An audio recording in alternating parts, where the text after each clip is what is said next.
Hey, what's up, YouTube? This your boy Miguel. Back at it again with another video. I've been kind of torn because I didn't really know which direction I wanted to go with this YouTube channel. Initially, I had started it as a car video, a car YouTube. But as the time went on, and as I get closer to this military retirement, I took a deep plunge back into what I truly love, which was cutting hair. So I think I may make a shift in that direction.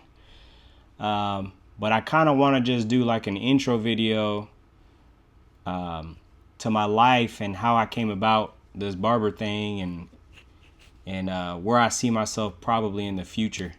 And whatever YouTube videos may come about, I'm always open to suggestions and comments. But it just depends on the topic and how knowledgeable I am. I have been around the sun 39 years.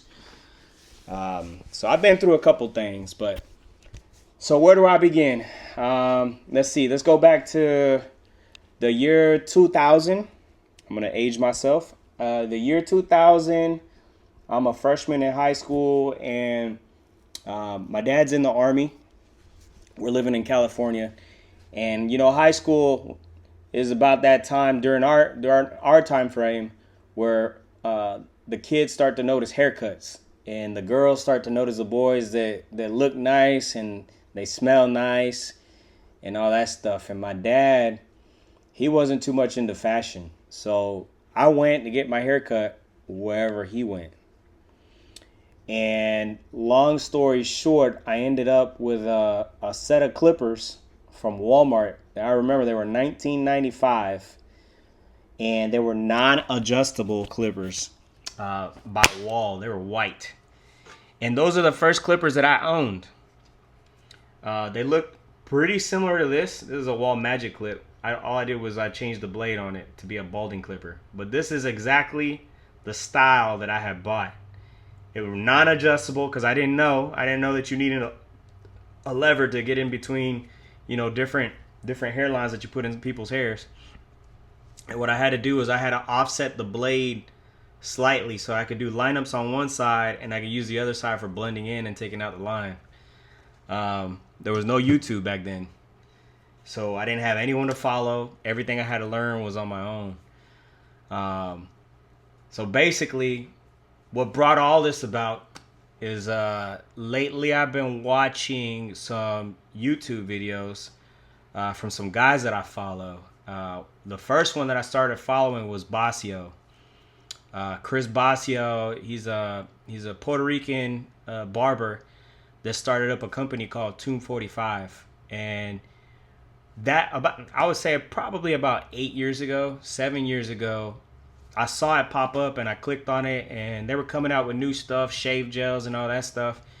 And I got really hyped in the moment, but I was looking at myself like, dude, what are you doing? Like, you still got 10 years before you can retire and you can do this full time. So I kind of got turned off again. But I never stopped cutting hair. In 2006, I actually embarked on the barber's license after I did a year of college. And by this time, my dad had retired. I had graduated from high school. I didn't know what I wanted to do. Went to community college for a year. Decided I was going nowhere really fast. And then I was like, well, I'll just pursue this barber thing. So I went to barber school, got a license. Didn't even understand the significance of this barber license. Now, let me tell you. But I've carried the license since 2006. I've been licensed since 2006. I don't think I can turn this camera around, but I'll turn it around here in a little bit and show you guys what I got.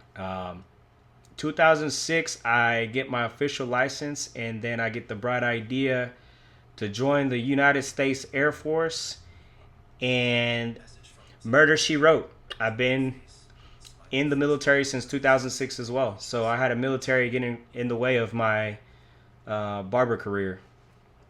But fast forward to 19 years now. I'm sitting at 19.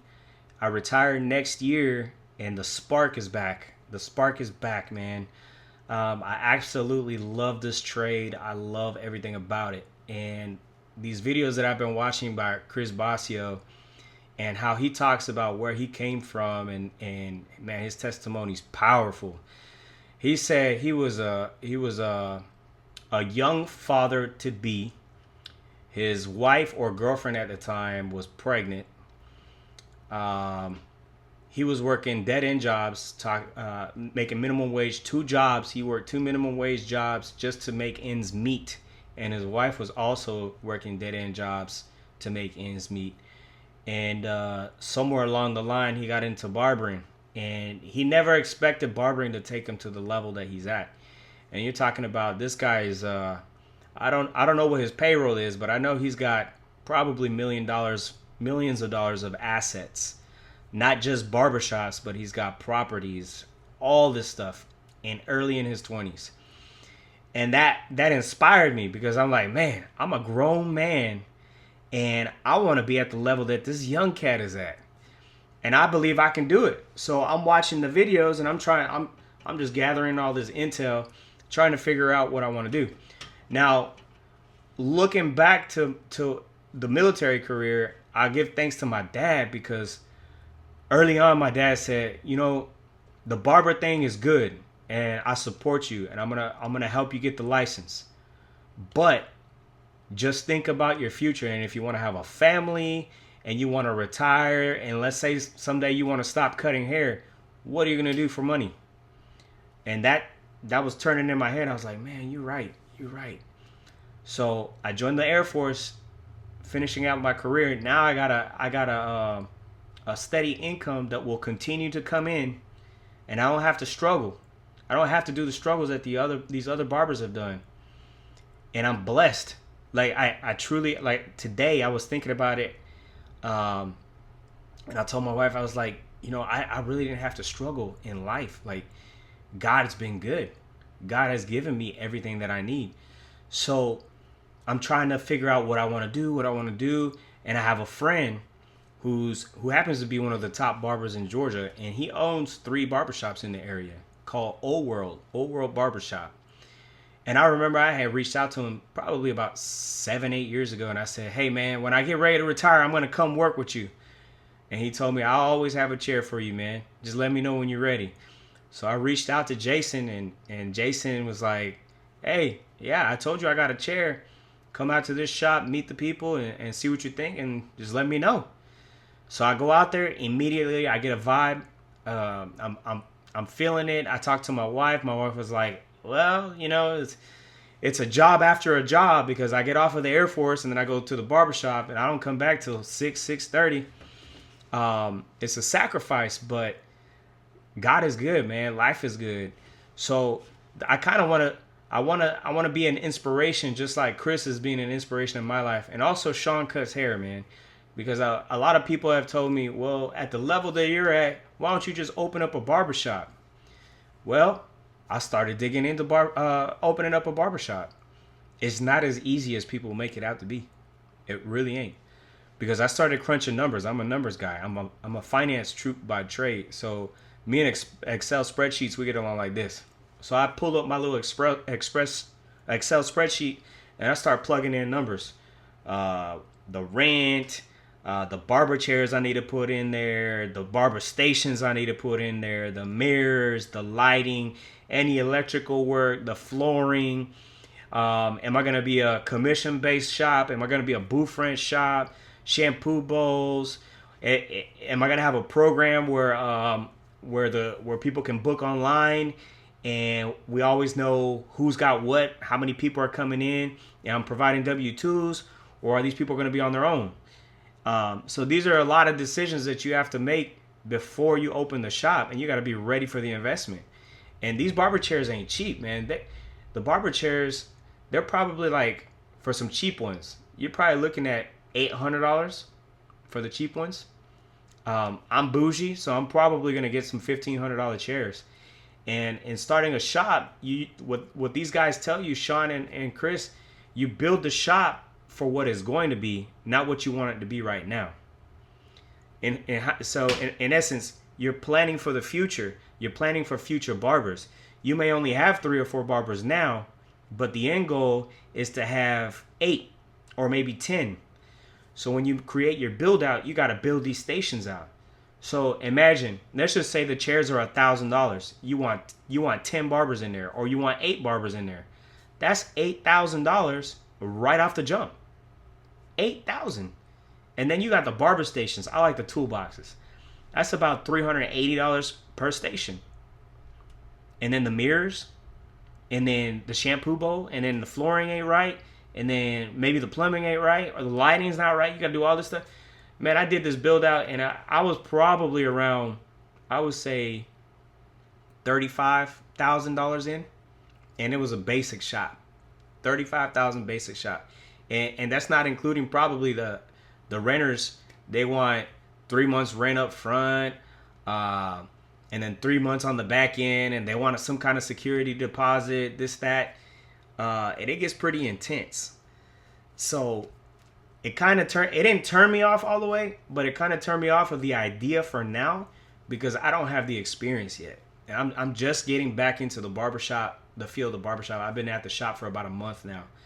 And my clientele is slowly progressing.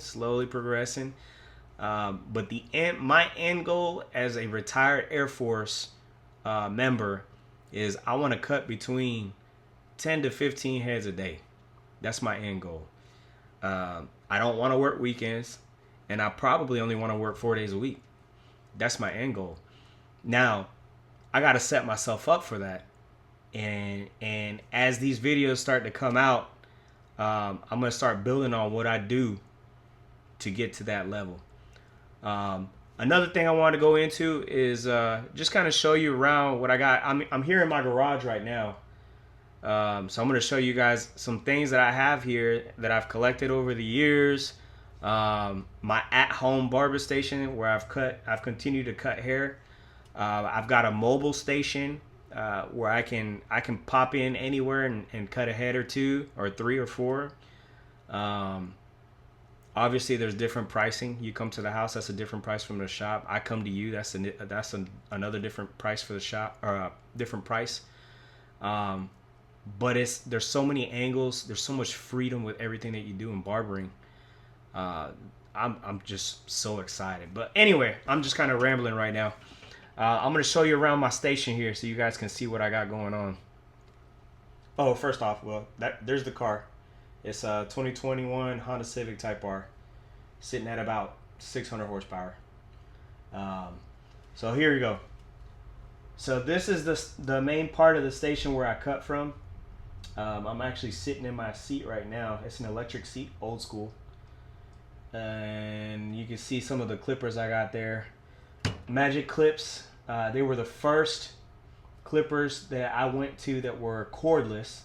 I come from the era of the Andes Masters corded, but these are the cordless ones. And I had some Wall Seniors that were corded. The Andes T outliner, the black ones, I had those. I had the little fat Andes ones too. The Andes Styliner, I think is what it was called.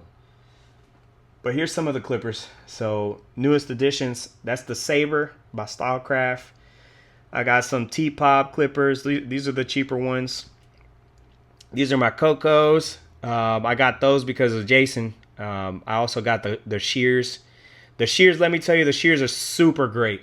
I highly recommend the shears, the Coco shears, and the thinning shear. They work absolutely great. Then over here, I got some of my products. I got Beijing. I've got the Kiss Color for the hairlines, elegant stuff, some shave gels, my water bottles. And then these are my old school. I consider them old school at this point because I've upgraded all my clippers at the barbershop. But you can see some of the stuff I have there. And then kind of like a little graveyard, the old school shavers that I had. This is the true graveyard right here. I got parts and clippers taken apart in here. And then the coolest thing I have is my mobile station. This is the newest edition. This is a GMB Pro, the full size, and you can see some of my clippers that I got in here. My other shears I left at the shop, but I usually have a set of fresh shears here. These are the fresh thinning shears, and at work I use the Cocos. Here's some more clippers that I'm using. I can do some clipper reviews if anyone wants to see them or wants to have a conversation about them. I can do a review on them. I do have the T-Pob shavers down there too. Let me tell you, these T-Pob clippers, man, for the price. I know the guy rubs people wrong, man, but you can't deny the quality of these clippers. Listen how these sound. These are the smoothest sounding clippers I've ever owned, and I've owned a lot. Super smooth. The shavers work just as good along with his trimmer. And then my go-to shaver is the Babyliss. Babyliss. This is the dual foil. Great shaver. But anyway, so that's kind of like a little introductory video. If you guys have any questions, put them in the comments, hit me up, I'll respond, and I'll continue to start putting content out there for y'all. All right, until then, stay blessed, stay up, and love you guys.